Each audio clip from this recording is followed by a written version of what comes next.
Hello दोस्तों, आप सभी का जिद्दी फारियों में स्वागत है। दोस्तों, आज हम एक नई कहानी सीखेंगे। दोस्तों, इस कहानी में आपको बहुत ही ज़्यादा मज़ा और बहुत ही ज़्यादा सीख भी मिलने वाली है। तो दोस्तों, आप कहानी के अंत तक बने रहें। हम कहानी को दोस्तों वर्ड बाय वर्ड मीनिंग के साथ सीखेंगे।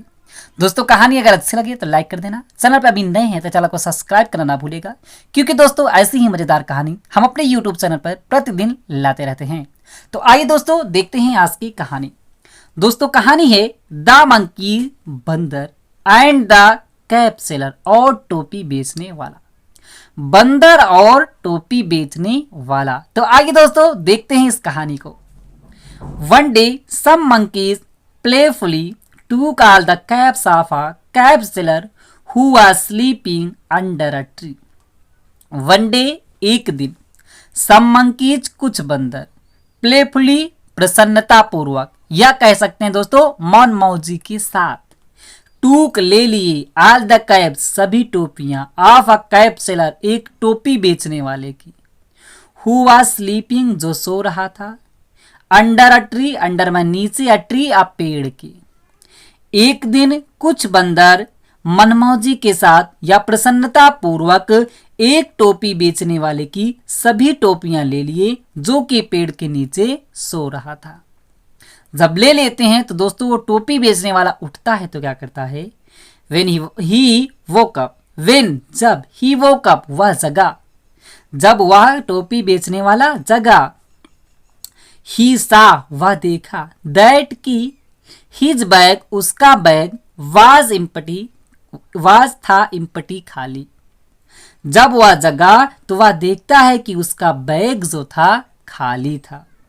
ही लुक्ड अप, वह देखता है ऊपर, एंड सा और देखता है, मतलब वह ऊपर देखता है, द मंकीज बंदर जो थे, लाफिंग हंस रहे थे, and them wearing his caps, and them और वे, बियरिंग पहने हुए थे, हिज कैप्स उसकी टोपियों को। वह जब जगता है वह अपने बैग को खाली देखता है तो वह ऊपर देखता है कि बंदर हंस रहे थे और उसकी टोपियों को पहने हुए थे। तब दोस्तों वो कैप सेलर, टोपी बेचने वाला क्या करता है, ही shouted at them, he shouted वह चिल्लाता है, एट देम उन पर, मतलब बंदरों पर, वह बंदरों पर चिल्लाता है, give my caps back, give दे दीजिए, माई कैप्स मेरी टोपियां, बैक वापस, मेरी टोपियां मुझे वापस दे दीजिए। वो टोपी बेचने वाला ऐसा बंदरों से कहता है। They began to do just as the cap seller was doing. तब वो बंदर क्या करते हैं, बंदर दोस्तों वैसे भी शरारती होते हैं, तो वे क्या करते हैं, दे बिगेन वे शुरू कर देते हैं, टू डू करना, जस्ट ठीक, एज द कैप सेलर जैसा कि टोपी बेचने वाला वाज डूइंग कर रहा था, वह भी ऐसा करने लगते हैं जैसा कि टोपी बेचने वाला कर रहा था।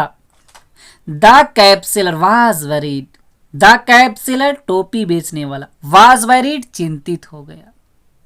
जब ऐसा वो बंदरों से परेशान हो जाता है तो दोस्तों वो कैप सेलर जो होता है बहुत ही ज्यादा दुखी और परेशान हो जाता है। तब दोस्तों वो क्या करता है, ये दोस्तों आपके लिए बहुत ही ज्यादा सीखने वाली है।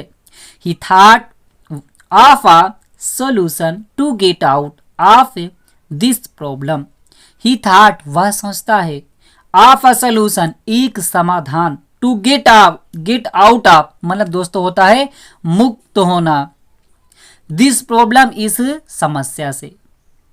वह टोपी बेचने वाला इस समस्या से मुक्त होने का एक समाधान सोचता है। तो क्या था समाधान दोस्तों, the cap seller through down his cap, the cap seller टोपी बेचने वाला, थ्रू फेंक दिया, थ्रो माने फेंकना, थ्रू माने फेंक दिया, डाउन नीचे, हिज कैप अपनी टोपी को, टोपी बेचने वाला अपनी टोपी को नीचे जब फेंक दिया तब दोस्तों बंदर भी क्या करते हैं, the monkeys did the same, बंदरों ने भी डिड किया, द सेम उसी प्रकार जिस प्रकार व्यक्ति ने किया था। तो जिस तरह व्यक्ति ने टोपी को फेंक दिया था वैसे वो लोग भी टोपी फेंक देते हैं। He quickly collected all his caps and left happily. मतलब जैसा कि वो व्यक्ति अपनी टोपी फेंक देता, वैसे बंदर जब टोपी फेंक देते हैं तब क्या होता है, ही क्विकली वह शीघ्रता से कलेक्ट माने इकट्ठा करना, कलेक्टेड माने इकट्ठा कर लेता है, ऑल हिज कैप्स अपनी टोपियों को, एंड लेफ्ट हैप्पीली और लेफ्ट चला जाता है, हैप्पीली माने खुशी खुशी। वह शीघ्रता से अपनी टोपियों को इकट्ठा कर लेता है और जो होता है खुशी खुशी चला जाता है। तो दोस्तों इस कहानी से हमें क्या निष्कर्ष निकलता है, आइए हम जानते हैं। Moral, quick think can solve the problem. Quick माने दोस्तों होता है जल्दी, थिंकिंग माने सोच, थिंक माने सोचना। मतलब दोस्तों आप किसी भी समस्या में हो, अगर आपको कोई जल्दी उपाय आ जाए तो उससे आप दोस्तों किसी भी समस्या से आप निकल सकते हैं। वही कहा गया क्विक थिंक, जल्दी सोच, त्वरित सोच। कैन सोल्व माने हल कर सकती है, द प्रॉब्लम समस्या को। तुरंत आने वाली सोच या त्वरित सोच जो होती है हमें समस्या से समाधान दिला सकती है। यदि आप किसी भी समस्या में हो, तुरंत आपको अच्छा उपाय आ जाए तो आप किसी भी समस्या को हल कर सकते हैं। तो दोस्तों यदि आपको कहानी अच्छी लगी हो तो लाइक करें, चैनल पर नए हैं तो चैनल को सब्सक्राइब करना ना भूलिएगा। फिर मिलते हैं दोस्तों अगली मजेदार कहानी के साथ।